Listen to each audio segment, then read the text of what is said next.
Inspector সাহেব, এই শয়তান গতকাল রাতে আমার বোনের ইজ্জত কেড়ে নিয়েছে। ও রেপ কেস, তো গোমতো মাস্তান বললে গিয়ে দেশের এই অবস্থা। এই শয়তানটারে গ্রেফতার কর।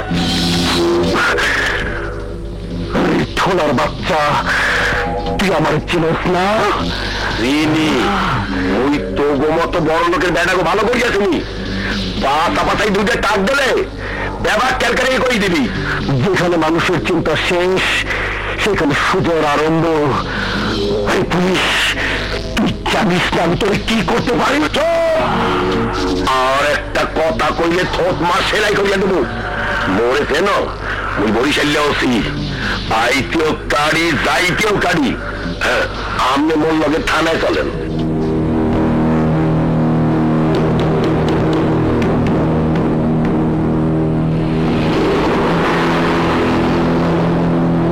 একজন নামী সমাজপতির বাইর নামে মামলা করার আগে বাইদ্য দেন একজন ধর্ষক, সে সমাজপতির ভাই হোক আর প্রধানমন্ত্রীর ভাই হোক, সে ধর্ষক।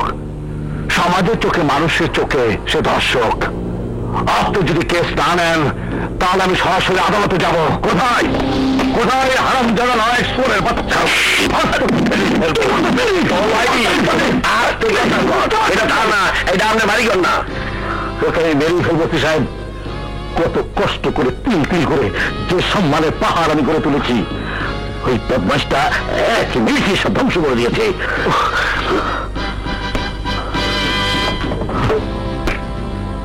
আপনারা আমাকে মাফ করে দেবেন।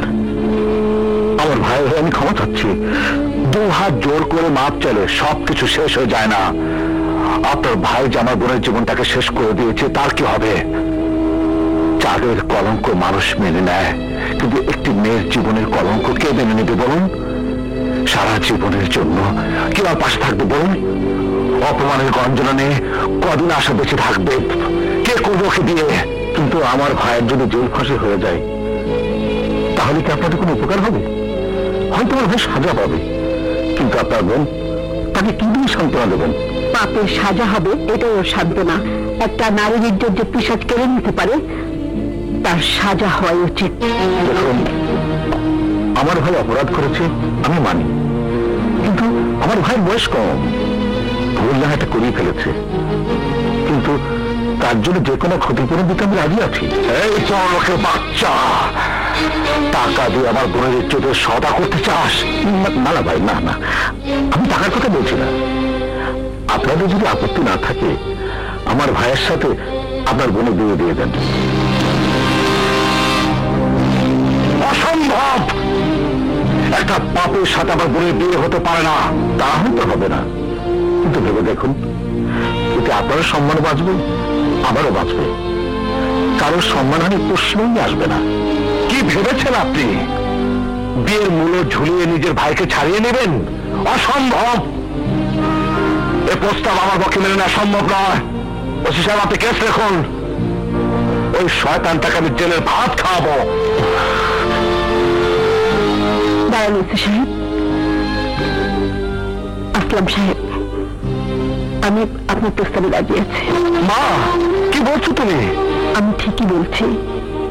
আশা, তোর কি বিয়েতে কোনো আপত্তি আছে? আশা, তুই মায়ের কথা রাজি হসতে আমি প্রতিজ্ঞা করছি, ওই জানোয়ারটাকে আমি চরম সাজা দেব। ধর্ষিতা মেয়ের সাইনবোর্ড নিয়ে বেড়ানোর চাইতে একজন ঘরের বউ হয়ে বেঁচে থাকা অনেক ভালো ভাইয়া। আশা, আমাকে ক্ষমা করে দিস ভাইয়া। মা, আমি রাজি আছি। আলহামদুলিল্লাহ, আল্লাহ যা করে ভালোর জন্যই করে। বেশ, বিয়েতে আমি বাধা দেব না, কিন্তু তোকে আমি সাবধান করে দিচ্ছি সোজা। জি ভাইয়া। বিয়ের পর যদি আমার বোনের গায়ে ফুলের টোকা দিস, তাহলে তোকে আমি ছাড়বো না। পৃথিবীর যে প্রান্তে লুকিয়ে থাকিস, তোকে খুঁজে বের করে আমি নিজের হাতে গুম করবো। আসসালামু আলাইকুম শুভ ভাইয়া, আপনি আমাদের জন্য দোয়া করবেন।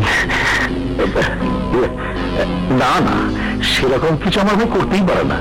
ও আসলে খুব ভালো ছেলে। বিয়ের পর আশাকেও সুখে রাখবে, আপনার কোনো চিন্তা করবেন না। ওসি সাহেব, আমরা বাদী বিবাদীকে সিদ্ধ করে নিলাম, সুজাকে ছেড়ে দিন। আপনার মতো গণ্যমান্য ব্যক্তিগত ভাইয়া মোরা কেস লেখি যাই। এই চান্দ্রি সুজার লাগিয়ে দাও। আসলাম ভাই আপনার ধন্যবাদ, আপনি একটা কামের মতো কাম করছেন। আপনার বাইউল্লাহ গোলবেড়ার বইয়ের বিয়া দিয়েছেন। বাংলাদেশে সব দর্শকের বাপ মানে না আপনার মতো হইতে, তাহলে এই দেশের কোন মাইয়ারা ইজ্জত তারাই আর রাখতে পারবে না। চলো কাজী অফিসে যেতে হবে, বিয়ের কাজটা আজ এক্ষুনি সেরে ফেলতে হবে। চল। আমি যাবো না মা, অপরাধী মা, আমাকে মাফ করে দেন মা, অনেক বড় অপরাধ করেছি মা।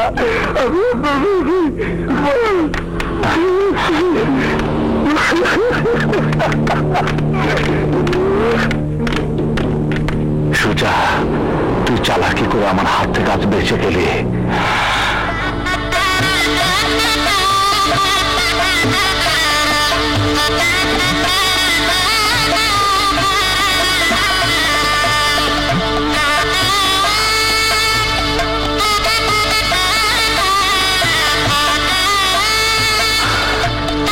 মানুষের বিয়ে হয় কত ঘটা করে ঢাকঢোল পেটিয়ে, অথচ তোমার আমার বিয়ে। যাই হোক, আল্লাহ যেভাবে ভাগ্য লিখেছেন সেভাবেই তোমাকে পেয়েছি। তোমাকে স্ত্রী হিসাবে পাবো জানলে আমি তোমার সাথে এমন দুর্ব্যবহার করতাম না। আমাকে তুমি মাফ করে দাও, আমাকে তুমি মাফ করে দাও আশা। আপনি কি বলছেন? পারবেন কেন? আপনি মানে স্বামীর অপরাধী হলে কিচ্ছু হয় না। তুমি কিচ্ছু বলতে পারবে না আশা। আমি যে অপরাধ করেছি তুমি আমাকে মাফ করে দাও, মাফ করে দাও, আমাকে মাফ করে দাও। আশা মাফ করে দাও আশা।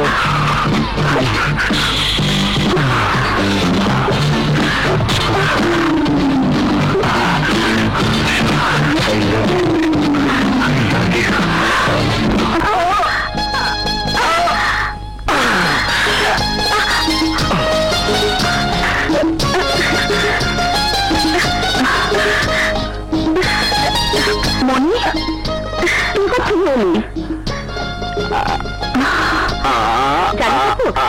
এসেছিল দেখা করতে, এসে ওই দুলা ভাইটার সাথে ধাক্কা খেলাম, অমনি পড়ে গেলাম। শালি তো না একেবারে ময়দার বস্তা। ভালো করে ফেলে দিচ্ছি। শালি মানে জানিস তো আধে খাওয়ালি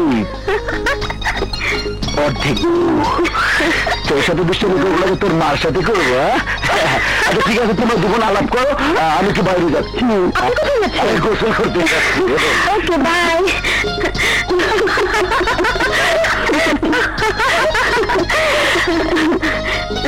মাথা নিয়ে ভালো, তুমি কেমন আছো? ভালো।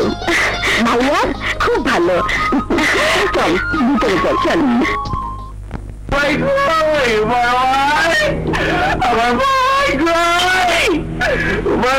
ভাই কান্দেন কে?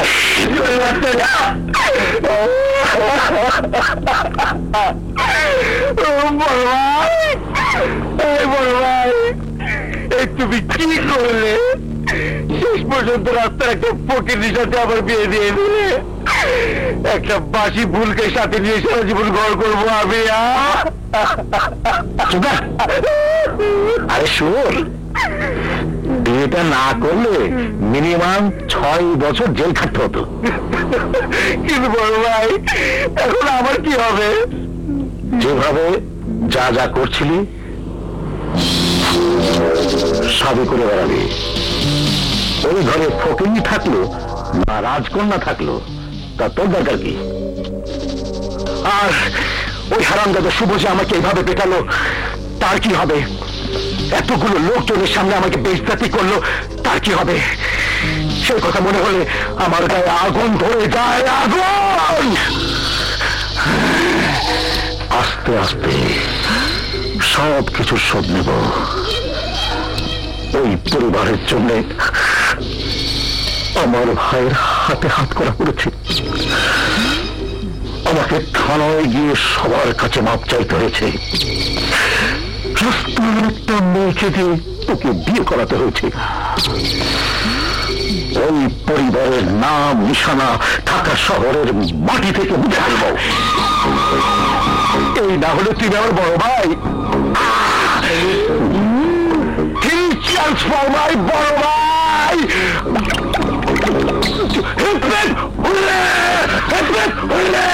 বড় ভাই, আমার একটা ছোট্ট আবদার আছে। বল দেখি আবদার। ও আমার শালিটাকে দেখলে আমার মাথা খারাপ হয়ে যায় বড় ভাই। শালি চিজ একটা, চিজ, কোথাও কোনো কিছু অভাব নাই। ওই শালিকে আবার চাই। আরে বোকা, শালি মানি তো অর্ধেক ঘর ভাই। না তা নয়, অর্ধেক না, পুরোটাই আমার চাই বড় ভাই।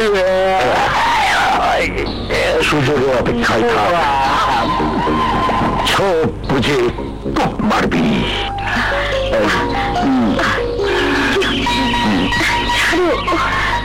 শুধু শুধু ছাড়ো ছাড়ো, এত দূরে থাকে সকলে প্রেম করছো কেন? প্রেম করার আগে যদি জানতাম তুমি এত ডরপোক, তাহলে তোমার সাথে প্রেমই করতাম না। কি আমি ডরপোক? ডরপোক না তো কি? কতবার বলেছি আমার মা আর ভাইয়ের সামনে গিয়ে আমাদের ব্যাপারে কথা বলো। তুমি তো ভাইয়ের ভাই অস্থির। কি করবো বলো? তোমার ভাইয়াকে দেখলে আমার হাত পা ঠান্ডা হয়ে যায়, চোখে আমি সর্ষের ফুল দেখি, সব কথা ভুলে যাই। তাহলে আর ভালোবেসে কাজ নেই, সারা জীবন প্রেমই হবে, এরপর আর কিছুই হবে না। আমি কি করবো বলো তো? তোমাকে কিছু করতে হবে না, আমাকে আর এক দেশে রাজপুত্র এসে ছিনিয়ে নিয়ে যাবে, আর তুমি হা করে দেখবে। তুমি ভালো করে জানো আমি তোমাকে হারাতে পারবো না। তাহলে বলো, ভাইয়ের কাছে যাবে? তুমি পাশে থাকলে আমি মৃত্যুর মুখে যেতে ভয় পাবো না।